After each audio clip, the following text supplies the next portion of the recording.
Dios les bendiga, hermanos, bienvenidos a la casa del Señor. Sean bienvenidos todos nuestros hermanos en el nombre de nuestro Señor Jesucristo. También le damos la bienvenida a las visitas que se han hecho presentes en la casa del Señor. Me dicen los hermanos que hay visitas, así que sean bienvenidos, hermanos, a este lugar. Hermanos, vamos a tener un estudio profundo de la Biblia. Recordemos de que este es el objetivo de este seminario, poder crecer en conocimiento de lo que enseña la palabra de Dios. Así que vamos a gozarlos, vamos a invocar la presencia de nuestro Dios para que el Espíritu Santo nos guíe a toda verdad. Así que vengamos de rodillas.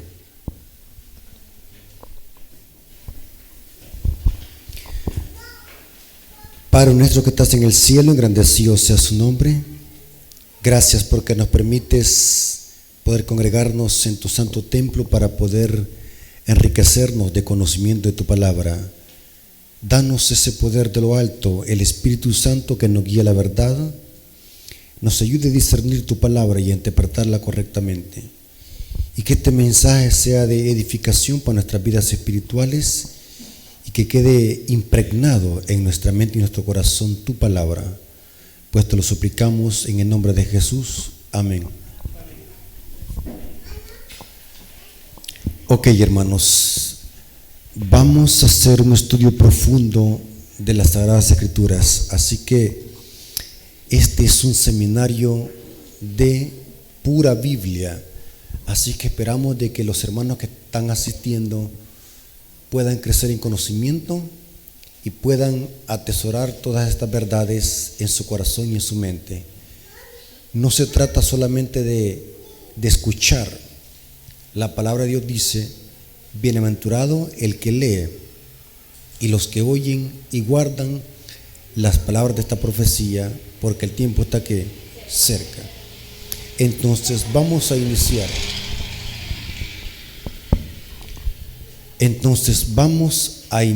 Hermanos. ¿Saben algo, hermanos? Aunque Satanás tiene poder, pero ese poder es derivado si nosotros se lo permitimos. ¿Lo voy a explicar? Satanás es un enemigo derrotado, que su día lo tiene definido cuándo va a ser su destrucción. Apocalipsis dice que va a ser lanzado ¿a dónde? Al lago de fuego. La Biblia enseña de que Satanás es el Dios de este mundo, el Dios de este siglo. Juan dice: sabemos que somos de Dios y que el mundo está bajo el maligno. ¿Pero por qué razón? Porque la humanidad se ha entregado a su poder. Pero hay algo que el diablo no puede hacer. ¿Y qué es? En este estudio vamos a desenmascarar a Satanás. Una vez me dijo un hermano: ¿por qué usted habla tanto de Satanás? Y yo le respondí: hermana, para que usted vaya a la batalla a pelear, tiene que conocer a su enemigo, porque si no lo conoce le puede caer por la espalda. Ese es el enemigo número uno del hombre. ¿Y saben quién es el enemigo número dos del hombre? Uno mismo, exactamente. Nosotros guerreamos con dos enemigos, con Satanás y con nosotros mismos. ¿Sabe usted que el dragón lo llevamos dentro? Sí, el dragón lo llevamos dentro. Hay que tener cuidado que no se vaya a levantar. Ayer vimos eso. ¿Dónde está el problema? ¿En tener la carne o en ceder a los deseos de la carne? Ayer vimos. La Biblia dice: no cedáis, no satisfagáis los deseos de qué. En otras palabras, no le des de comer qué al dragón. Manténlo moribundo hasta que seamos transformados. ¿Sí? ¿Saben qué es lo que Satanás no puede hacer? Que solamente Dios lo puede hacer. Anoten esta información, hermanos. Solo Dios es eterno. El diablo no es eterno. ¿Saben por qué, hermano? Porque si el diablo fuese eterno, ni Dios lo pudiera destruir.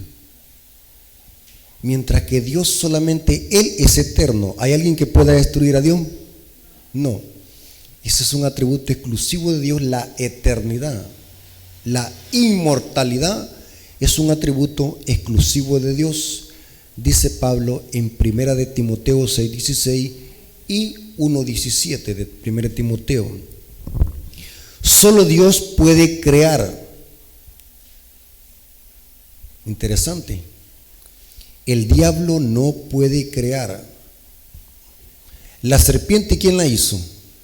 Dios. ¿Pero por qué le tenemos miedo a la serpiente? Es por consecuencia del pecado. Pero el diablo no ha creado nada. La creación, incluyendo los animales, se han deteriorado por causa del pecado. Pero la creación es únicamente de Dios. Dios es el único que puede crear y dar vida. El diablo no puede crear ni dar vida.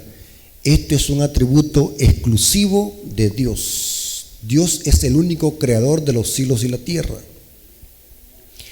Solo Dios es omnisciente.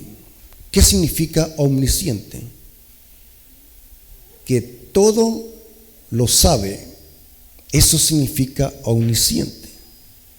El diablo no lo sabe todo. El único que lo sabe todo es Dios. Otro atributo que es único de Dios es de que solo Dios es omnipresente. ¿Saben qué significa omnipresente? Que está en todo lugar. Ahora, quiero hacer un pequeño paréntesis para explicar esto. ¿Saben ustedes que si el diablo está aquí, en este momento, no puede estar en otro país o en otro lugar? ¿Cuántos sabían ustedes eso? ¿Ah? El diablo no es omnipresente, o sea, no está en todos lugares. Usted me va a decir, hermano, explíqueme cómo es eso. Sencillo. Según Apocalipsis 12, ¿cuántos ángeles se trajo el diablo del cielo? La tercera parte de las estrellas son ángeles. ¿A dónde fueron arrojados? A la tierra. Entonces, ¿cómo es que el diablo sabe de todo lo que pasa en el mundo? ¿Cómo es que el diablo sabe acerca de cómo la iglesia está trabajando a nivel mundial? Por ejemplo, ¿cómo es que el diablo sabe cómo la iglesia está trabajando en China, en Brasil y en Portugal? ¿Cómo sabe el diablo? Sencillo. El diablo se comunica con otro demonio, pero el único que es omnipresente, que puede estar en el mismo lugar al mismo tiempo, es Dios. ¿Sabía usted de eso? Ahora, pero quiero explicar en una forma más detallada para que entiendan. Dios no necesita estar en todos los lugares en el mundo para saber lo que pasa, aunque Él es omnipresente. Dios, sin necesidad de estar en Italia o en Perú, ya sabe lo que pasa allá por su mente omnisciente. O sea que Dios no tiene necesidad de estar allá para saber lo que pasa, porque su poder omnisciente lo sabe todo. O sea, Dios, inclusive, el credo católico, como dice, Dios está en el cielo, en la tierra y en todo lugar. Eso es erróneo, porque Dios no necesita estar en todos los lugares para darse cuenta de todo lo que pasa. Dios, con su omnisciencia, ¿cuántos conocen un versículo que dice: Jehová está en su santo templo, calle delante de él toda la tierra? Habacuc 2:20. Nosotros usamos ese versículo para aplicarlo a la iglesia, para que la iglesia esté callada a la hora de estar en la escuela sabática o en el culto. Pero saben que ese versículo no habla del templo literal que nosotros tenemos aquí. Ese versículo habla del santuario celestial. Jehová está en su santuario, cae delante de Él toda la tierra. O sea, Dios, sin necesidad de estar aquí en persona o a través de su Espíritu, ya lo sabe todo. ¿Comprendieron? Ahora, aquí viene algo interesante, hermano. Nosotros por fe sabemos de que Dios está aquí con nosotros. ¿En qué sentido? Cristo cuando oró dijo: me voy, pero no los dejaré ¿qué? Huérfanos. ¿Les enviaré qué? Otro consolador. En griego es alos, otro de la misma clase, para que esté con vosotros, el Espíritu de verdad, el cual el mundo no conoce y no lo puede recibir. O sea que por fe Dios está aquí a través de su Espíritu Santo. ¿Estamos de acuerdo, hermanos? O sea, es bien importante que entendamos esto, hermano. El diablo no puede hacer eso. El diablo no puede estar en todo el mundo al mismo tiempo. Lo que hace es comunicarse con otro demonio. Saben de que los demonios hacen concilios. El Espíritu Profecía dice que el diablo hace concilios regularmente para comunicarse, para hacer planes, para hacer tretas, cómo poner tropiezo a la obra en esta tierra y que la iglesia se obstaculice en predicar el Evangelio. El diablo, hermanos, no duerme. ¿Saben de qué va a morir el diablo? De insomnio. Es un sarcasmo que estoy usando. Sabemos cómo va a ser destruido el diablo en el lago de fuego, pero estoy usando un sarcasmo para que entiendas de que el diablo no duerme.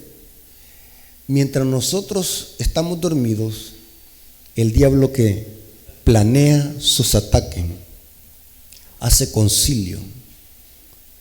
Entonces, el diablo no es omnipresente.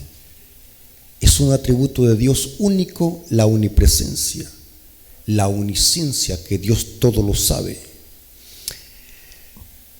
Lo otro que el diablo no puede hacer es lo siguiente: el diablo no tiene potestad para forzar a nadie a pecar. ¿Cuántos sabían eso? El diablo no tiene potestad para forzarnos a pecar. ¿Qué es lo que hace el diablo entonces? ¿Hasta dónde llega el diablo? ¿Cuál es el límite del diablo? ¿Cuál es?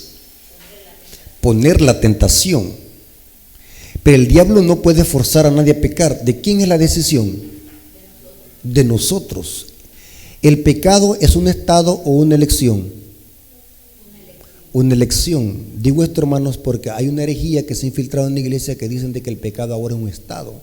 El pecado es una elección que se decide ¿a dónde? En la mente. El diablo lo que pone es la tentación. ¿De quién depende si la recibe o no? De nosotros. ¿A dónde lo decido? En la mente. ¿Estamos de acuerdo en eso? El diablo no puede forzar a nadie a pecar. Entonces, ¿saben que hay hermanos que para excusarse le echan la culpa al diablo? Y otros, en lugar de echar la culpa al diablo, se le echan al hermano, por culpa del hermano. Pero dice Salomón: el que se desvía, su deseo busca. El pecado es una elección. Entonces, el diablo tiene un límite. El diablo no puede forzar a nadie a pecar. Eso es algo que el diablo no puede hacer. ¿Sí? Si así fuese, Dios inmediatamente mandara una legión de ángeles celestiales para protegernos. Pero la decisión de pecar es de cada ser humano. Quiero que comprendan bien esto, hermanos, porque esto es lo que enseña la Biblia. No es lo que enseña el hermano Rafael, es lo que enseña la Biblia. Ahora, aquí hay algo interesante, hermano. ¿Saben de que el diablo no puede dar vida? Vamos a analizar algunos de estos aspectos que acabamos de mencionar anteriormente. El diablo no puede crear ni dar vida. Yo recuerdo que antes las creencias de los ancianos Las historias de los ancianos le decían a la gente: cuando Dios creó la paloma, el diablo hizo el sapo. Y así le decían a la gente, ¿se acuerdan? Y así va creándose uno con esa creencia de la historia que les contaban antes los ancianos. Recordemos de que antes había una gran ignorancia.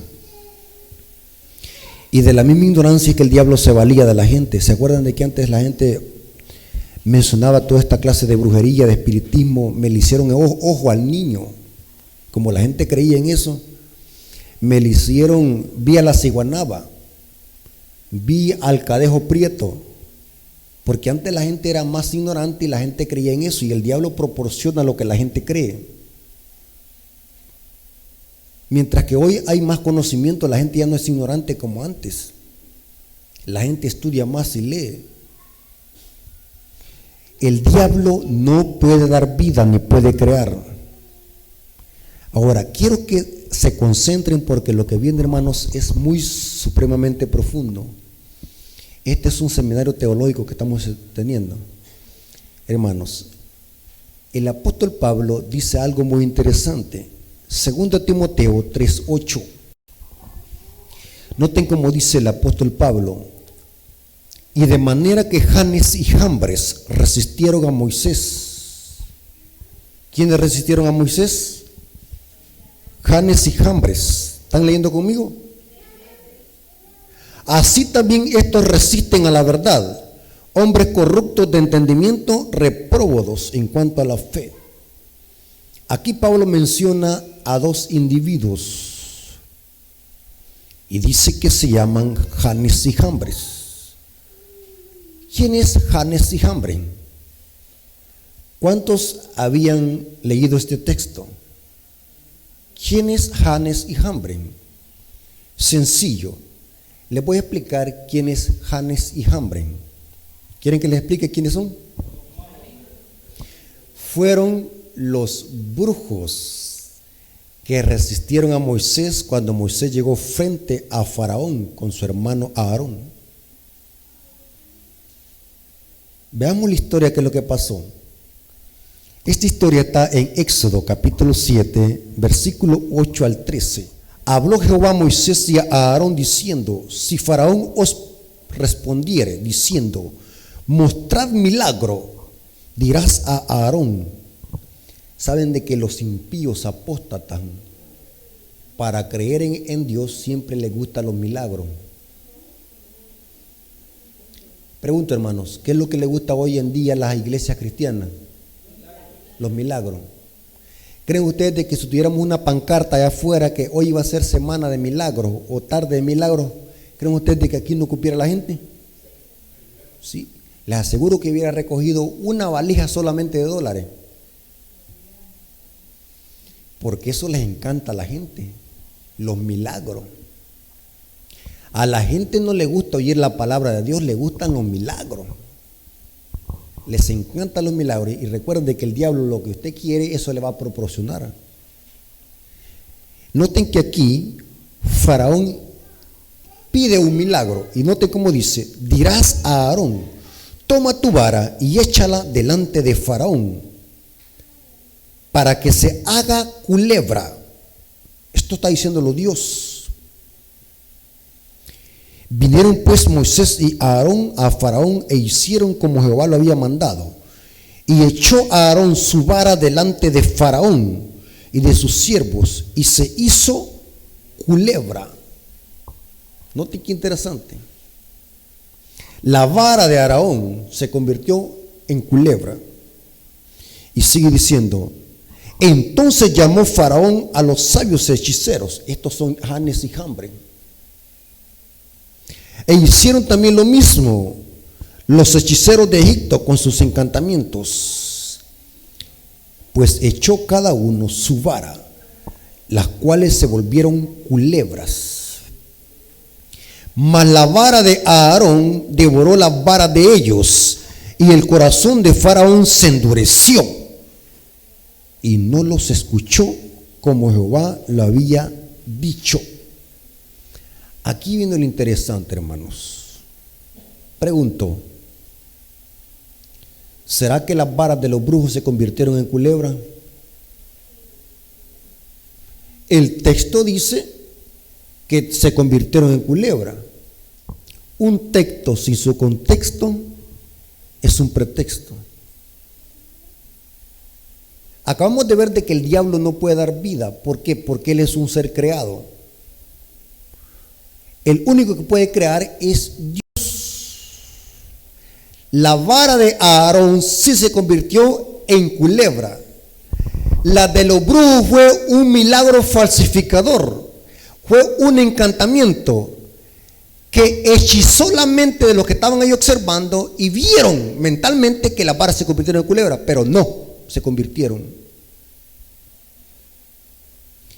Porque el diablo no puede crear ni puede dar vida, sino que el diablo hechizó la mente de las personas que estaban allí observando. Y cuando una mente está hechizada, puede ver lo que el diablo desee que vea. Saben de que hay en iglesias protestantes donde hacen tipo de brujerías y exorcismos, donde a gente le sacan de la panza ratas y sapos. Es puro brujería y espiritismo, pero eso es falso. La gente ve eso porque la mente está hipnotizada, hechizada. Noten cómo dice esta poderosa cita del libro Patriarcas y Profetas, página 338, párrafo 2. Los magos no convirtieron sus varas en verdadera serpiente. No. Ayudados con el gran engañador, produjeron esa apariencia mediante la magia.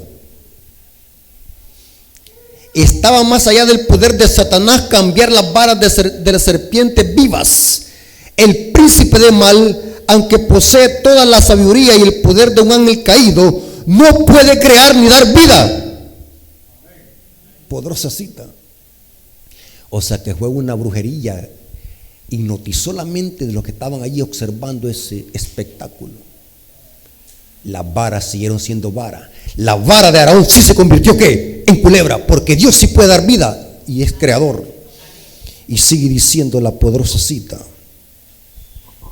esta prerrogativa pertenece únicamente a Dios, el dar vida.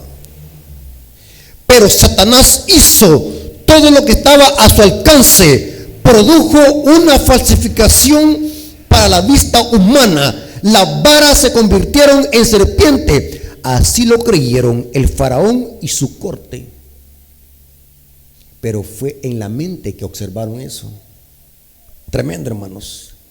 Nada había en su apariencia que las diferenciara de la serpiente producida por Moisés. Aunque el Señor hizo que la serpiente verdadera se tragara a las falsas, el faraón no lo consideró como obra del poder de Dios, sino como resultado de una magia superior a la de su siervo. O sea que, oigan bien lo que voy a decir, hermano. La gente cuando quiere ver una manifestación sobrenatural, solamente quiere satisfacer su curiosidad y su ego, pero no quieren saber nada de Dios. La gente que quiere conocer de Dios no necesita milagros, necesita la palabra de Dios, la verdad, porque en ella hay transformación. Satanás no puede crear ni dar vida. Note cómo dice el comentario bíblico adventista sobre este aspecto. Las varas de los magos no se volvieron realmente serpientes. Y sigue diciendo, la que sí se hizo culebra era la de Aarón. Ni los magos ni Satanás mismo puede crear y dar vida. Mediante el poder de la magia maligna, tomaron sus varas apariencia de serpiente. Entonces eso el diablo no lo puede hacer. ¿Estamos claros, hermanos? El diablo no puede crear ni dar vida. Hablemos de los pensamientos. ¿Creen ustedes de que el diablo puede leer los pensamientos? El diablo no puede leer los pensamientos. Entonces, ¿cómo es que nos conoce? Por medio de nuestras acciones, porque el diablo nos viene estudiando desde que estamos como bebé. Saben de que desde que nacemos traemos un ángel, eso lo corrobora el espíritu de profecía. Tenemos un ángel que nos escolta, que nos cuida. y también traemos un demonio que nos persigue para deformar nuestro carácter. O sea, el diablo nos conoce porque nos viene estudiando desde mucho tiempo, nos conoce. El diablo conoce cuáles son nuestras debilidades. El diablo conoce nuestro carácter. ¿Y saben de qué otra forma el diablo nos conoce? Cuando hablamos. Hay que tener cuidado con lo que hablamos, hermano. Recuerdo una vez una hermana tenía un pleito con otra hermana de escuela sabática en una iglesia. Hermano, uno como obrero bíblico se da cuenta de muchas cosas. Uno cuando va trabajando de obrero bíblico se da cuenta de muchas cosas que pasan en la iglesia.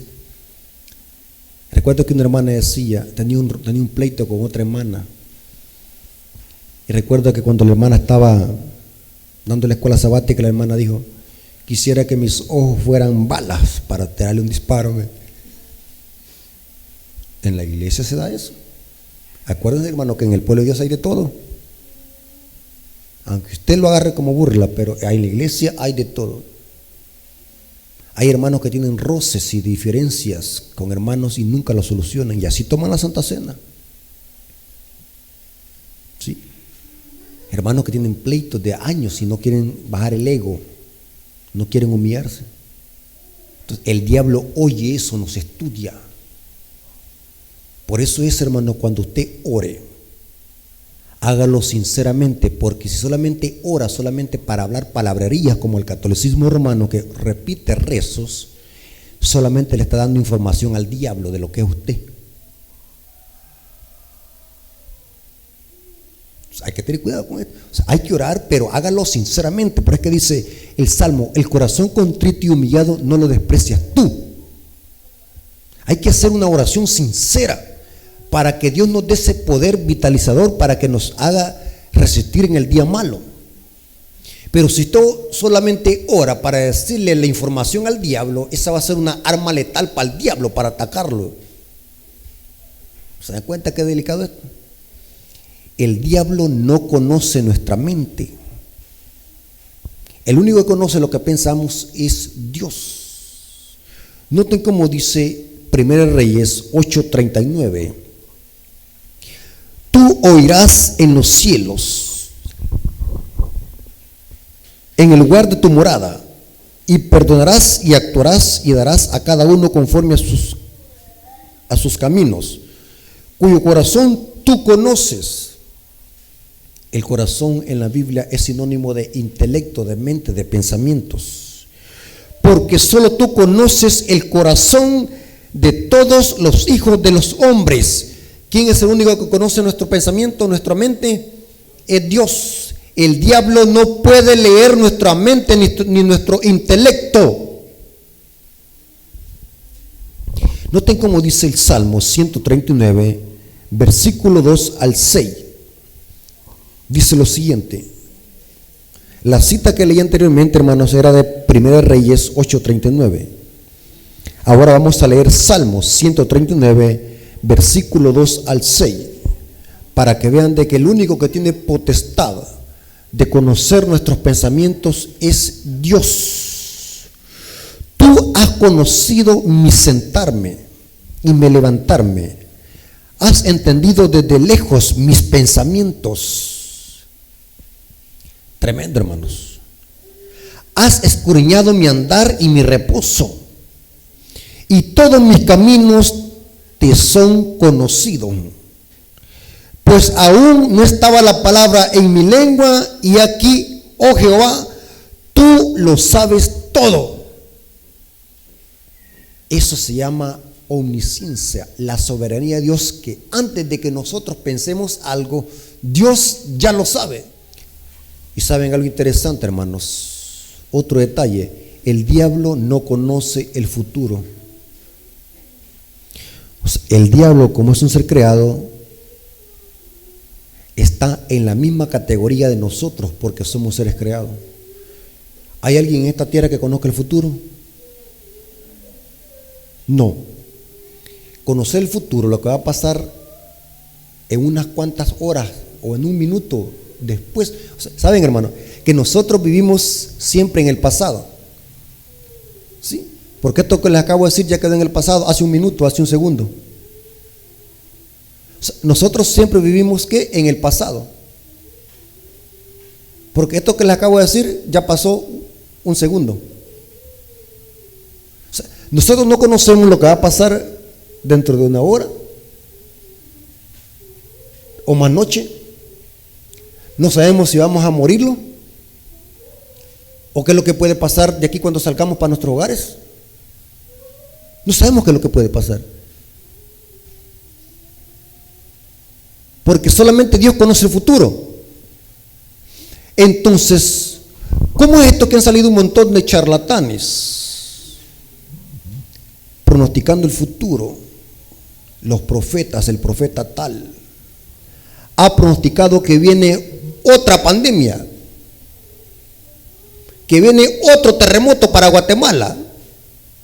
Y la gente ignorante cree, porque el diablo proporciona lo que a la gente le gusta. La gente le cree. Que viene un apagón mundial, el tal profeta lo dijo. Saquemos el dinero. Saben que hay hermanos adventistas que creen en estos disparates también. Qué tremendo, hermanos. Porque hoy hermanos, es un negocio rentable pronosticar profecía. Y quiero decirles algo muy interesante, hermano. El diablo, aunque no conozca el futuro, puede atinar y adivinar. El diablo no es que conozca el futuro, pero el diablo puede atinar o adivinar. Porque el diablo lee la Biblia. ¿Saben de que el mejor erudito es el diablo? El mejor erudito es el diablo. Conoce la Biblia de principio a fin. Porque de lo contrario no pudiera torcerla ni mal aplicarla. Solamente alguien que conozca la Biblia puede torcerla y aplicarla mal. Un ignorante e iletrado no puede torcer la Biblia a menos que la conozca. Noten cómo dice Deuteronomio capítulo 13. Dice lo siguiente aquí Dios. La primera vez que se menciona a un falso profeta en la Biblia es en Deuteronomio capítulo 13, versículo 1 en adelante. Cuando se levantara en medio de ti un profeta o soñador de sueños y te anunciara señal o prodigio. Pregunto, hermanos, ¿qué señal o prodigio? Algo que está en el futuro, algún milagro, algún acontecimiento. Y noten cómo dice: si se cumpliese la señal o prodigio que te anunció y te dice. Pregunto, hermano, ¿es posible que una predicción de un falso profeta se cumpla? ¿Ah? Aquí dice, ¿están leyendo conmigo, hermanos? Pero noten qué es lo que dice el falso profeta. Aquí enseña algo. Pero él te dice, ¿qué dice? Vamos tras dioses ajenos que tú no conoces. Y sigue diciendo: no escucharás las palabras de tal profeta ni de tal soñador de sueños, porque Jehová vuestro Dios os está probando. Y sigue diciendo el versículo 4: a Jehová vuestro Dios serviréis y temeréis y guardaréis sus mandamientos. Pregunto, amigos y hermanos que están aquí en esta tarde, ¿qué pesa más? ¿Una predicción o la palabra de Dios? ¿Pueden un milagro sustituir lo que está escrito? Martín Lutero, un reformador protestante, dijo: cualquier enseñanza que no encuadre con las sagradas escrituras hay que desecharla, aunque haga llover milagros todos los días. Ningún milagro, ninguna predicción puede sustituir un así dice Jehová. Y saben que esta gente que dice que tiene el don de profecía y que tiene el don de lenguas en las iglesias protestantes están enseñando al momentito en los púlpitos que la ley quedó abolida. ¿Y qué dice Isaías 8:20? A la ley y al testimonio. Si no lo haré conforme a esto, es que no les ha amanecido. Aquí dice: a Jehová vuestro Dios temeréis y guardaréis sus mandamientos. O sea que estos charlatanes le dicen a la gente predicciones, milagros y sueños, pero no enseñan ¿qué? Los mandamientos de Dios. El diablo puede atinar, hermano. Así que hay que cuidarnos de nuestro enemigo. Ahora, aquí viene lo interesante, hermanos. Hay una evidencia contundente y sólida que demuestra que el diablo no conoce los pensamientos. ¿Cuáles? En Daniel capítulo 2 encontramos una historia donde Dios le hizo que el rey Nabucodonosor tuviese un sueño. ¿Y qué era lo que soñó? Una gran imagen compuesta por varios metales, pero Nabucodonosor la hizo de un solo metal, de todo de oro, porque el rey quería enseñar de que él estaba en control, no era Dios, porque Nabucodonosor quería gobernar para siempre. La hizo toda de oro.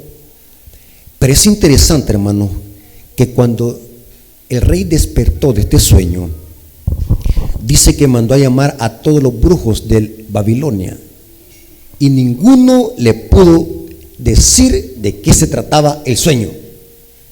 ¿Por qué? Porque el diablo no puede leer ¿qué? La mente. Dios le dio el sueño al rey y al mismo tiempo hizo que se lo olvidara, porque quería demostrar que Dios está en el control de la historia.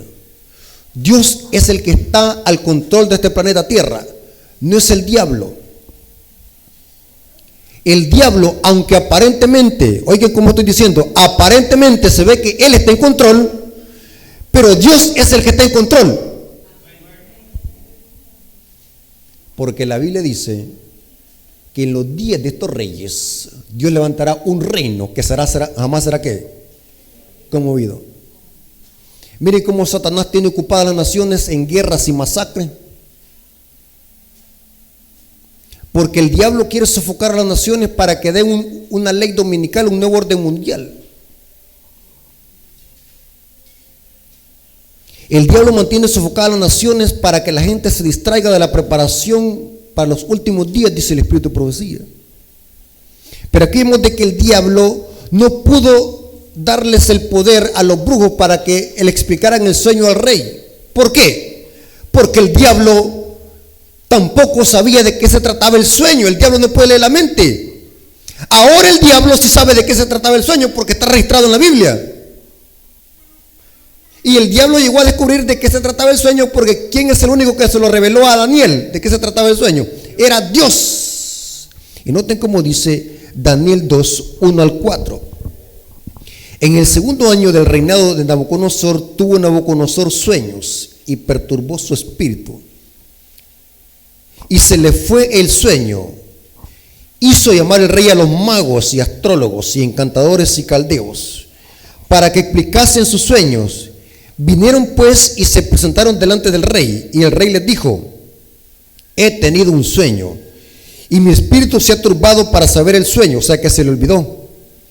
Entonces hablaron los caldeos, o sea los brujos, al rey en lengua aramea y le dice: rey, para siempre vive, di el sueño a tu siervo. Bueno, pero que no eran brujos, tenían que saberlo. ¿Pero por qué no lo sabían? Porque el diablo no puede leer ¿qué? La mente. ¿Están conmigo, hermanos? Esta es una evidencia que el diablo no puede leer la mente, porque de lo contrario el diablo les hubiese dicho a los brujos: este y esto soñó el rey. Pero el único que conoce la mente y nuestros pensamientos se llama Jehová de los ejércitos. Voy a leerles dos poderosas citas de la sierva del Señor, hermanos. Poderosas citas, hermanos. A mí me impacta cómo esta mujer escribe. Mire cómo dice esta cita. Review and Herald, 27 de febrero de 1913. Dice: Satanás no puede leer nuestros pensamientos, pero puede ver nuestras acciones y oír nuestras palabras. Son revistas, Review and Herald. Está en inglés, yo tuve que traducirla. Yo puedo mandársela. Si alguien tiene correo o WhatsApp, no sé, yo puedo mandarle los sermones. Hay hermanos que me los piden, yo se los mando los sermones que escribo para que vean las citas y las lean. Pero noten cómo dice: pero puede ver nuestras acciones y oír nuestras palabras. Y gracias a su amplio conocimiento de la familia humana, puede adecuar sus tentaciones para sacar provecho de los puntos débiles de nuestro carácter. Y cuán a menudo le revelamos el secreto de cómo puede lograr la victoria sobre nosotros. Noten esta otra cita: Mensajes Selectos, tomo 1, página 143, párrafo 1. El adversario de las almas no puede leer los pensamientos de los hombres, pero es un agudo observador y toma nota de las palabras. ¿Cuántos tenemos una libreta aquí para anotar este sermón? ¿Cuánto? Imagínense. Mensajes Selectos, tomo 1, página 143. El diablo anota todo. ¿Lo anota? ¿Saben cómo me imagino yo? ¿Saben de que Dios lleva un registro en los libros celestiales de nosotros? Hay una biografía. También el diablo lleva una biografía de cada uno de nosotros. Yo aquí anoto lo que ha hecho Rafael Díaz. Y cuando el diablo nos va a juzgar, yo imagino, pues, y tiene sentido esto, que el diablo dice: yo aquí tengo también mi lista. Pero lo que el diablo no anota es algo, porque Dios dice: los pecados de Rafael ya fueron perdonados por la sangre de mi hijo. Eso no lo anota el diablo. Y saben, hermanos, por qué es que el diablo, y hay otra evidencia que el diablo no puede leer los pensamientos. Saben de que en Judas 9 encontramos que el diablo está contendiendo por el cuerpo de Moisés con Miguel. Tengo un estudio serio, profundo y teológico sobre qué es Miguel, pero es el nombre de batalla de Cristo. Es un nombre compuesto en griego: ¿quién como Dios, el jefe de los ángeles? El diablo estaba altercando con Miguel por el cuerpo de Moisés. El diablo no es bobo para andar peleando cadáveres putrefactos. Dios no discute basura, gusanos no discute el diablo. Era a Moisés que estaba reclamando el diablo, porque el diablo, él creía de que Moisés no se había arrepentido de su pecado y que no era digno de llevarse, que Cristo lo va a llevar para el cielo, porque Cristo bajó a resucitarlo. Eso se puede comprobar bíblicamente, hermanos. Moisés murió según Deuteronomio 34, pero 1500 años después se aparece con Cristo en el monte de la transfiguración. Un protestante me dijo que era el alma de Moisés. Error, le dije yo. Ahí no dice el alma de Moisés, dice Moisés y Elías. No le añada lo que el texto no dice. Fue Moisés y Elías, porque Elías no murió, fue llevado al cielo, pero ahí se aparece Moisés y Elías. 1500 años después de que Moisés murió. Tuvo que haber resucitado entonces. Sí. Y en esto estamos de acuerdo. A una persona, teólogos que no son adventistas, dice que tiene sentido esto que decimos nosotros los adventistas. En Judas 9 encontramos de que el diablo está altercando por el cuerpo de Moisés, porque el diablo no sabía de que Moisés se había arrepentido de su pecado. Eso no lo anota el diablo, pero sí el diablo lleva un registro de todas nuestras acciones. El diablo nos conoce como la palma de la mano, conoce nuestras debilidades, conoce nuestros apetitos, conoce nuestra forma de hablar, conoce todo. Y a la hora del juicio el diablo saca también su registro para acusarnos. En Zacarías 13 encontramos una historia donde el diablo estaba acusando al sumo sacerdote Josué. Josué estaba representando a Israel y dice que el diablo estaba a su diestra para acusarle. Si el diablo, para que a usted lo acuse, tiene que tener una base. El diablo no acusa a lo loco. Como hoy en día, de que hoy porque le vayan a poner el dedo a la fiscalía, lo vienen a traer al bote, para meterle al bote. El diablo no es así. El diablo, para acusarlo, usted tiene a un fundamento. Sí, hermano, hoy hasta por un chambre y un chisme lo pueden ir a meter al bote unos 3 años o unos 6 meses, que vaya allá a oler estiércol a la Bartolina y a llenarse de hongo. Pero el diablo, para acusar a un hijo de Dios, no lo hace, lo hace con base.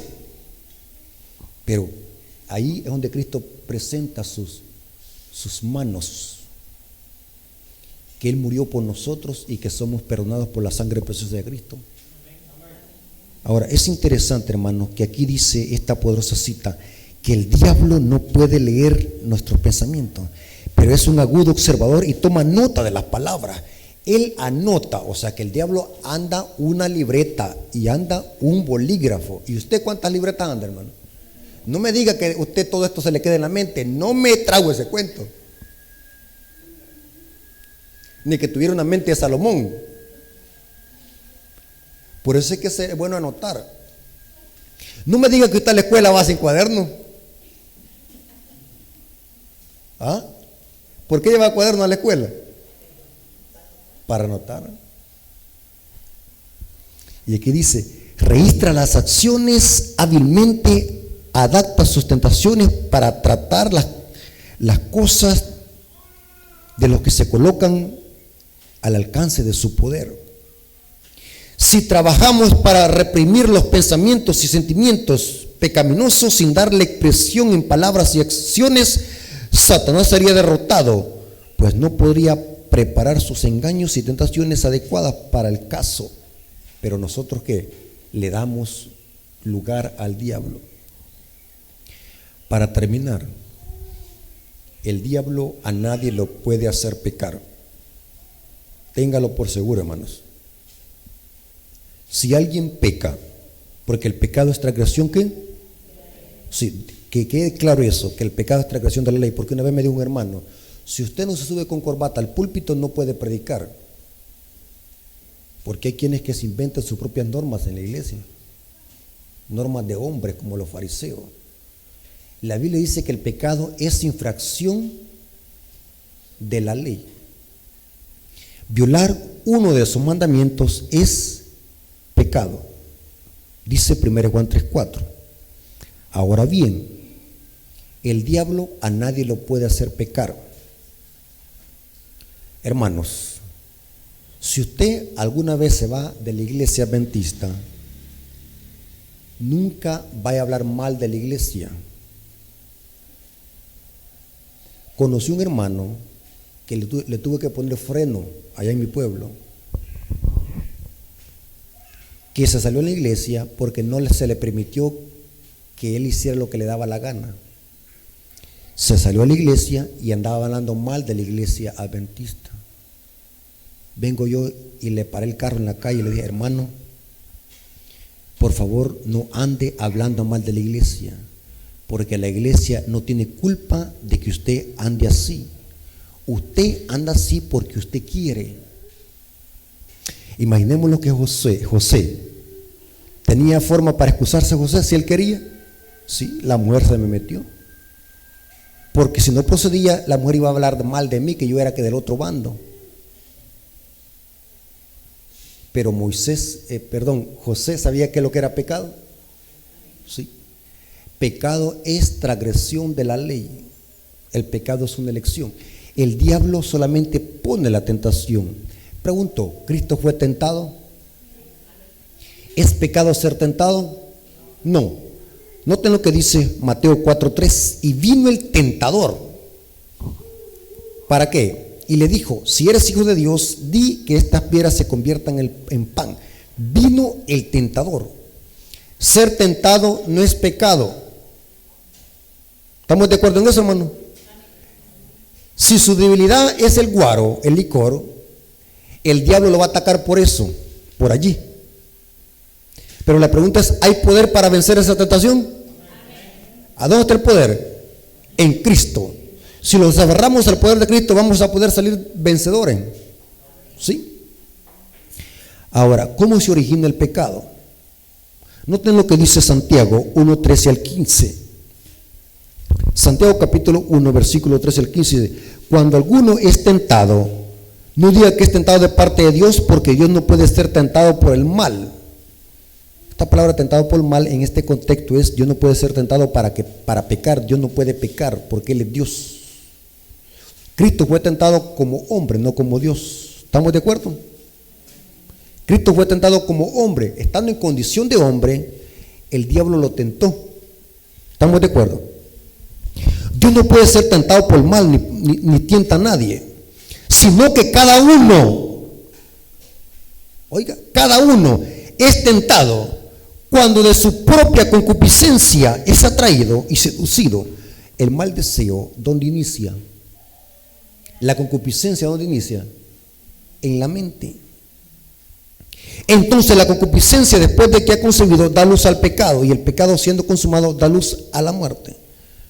Últimas dos citas para aterrizar. Noten cómo dice: Patriarcas y Profetas, página 395, párrafo 2, dice: ni aún las mayores tentaciones pueden excusar el pecado, por intensa que sea la presión ejercida sobre el alma.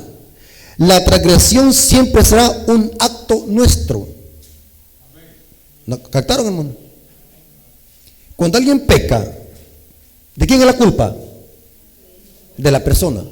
No es del diablo. No le eche la culpa al diablo, porque el diablo tiene un límite. El diablo solamente puede angustiar y tentar, pero no hacernos pecar. Si usted alguna vez lo vemos en una cuneta, ¿de quién es la culpa? ¿Del diablo o usted? ¿Ah? De nosotros. Si usted no quiere venir a la iglesia porque le cayó mal un hermano, porque el hermano Rafael Díaz predicó un tema muy fuerte, ¿de quién es la culpa? ¿Del hermano Rafael o de usted? Y saben que un hermano así dijo una vez: ya no voy a ir a la iglesia porque el hermano Rafael predicó muy fuerte. Pero era una excusa que estaba poniendo, solo estaba esperando un medio toque para salírsele. Era un gran fanático de la guerrilla, para andar en caravanas y en mitin, y estaba esperando esa excusa para salirse.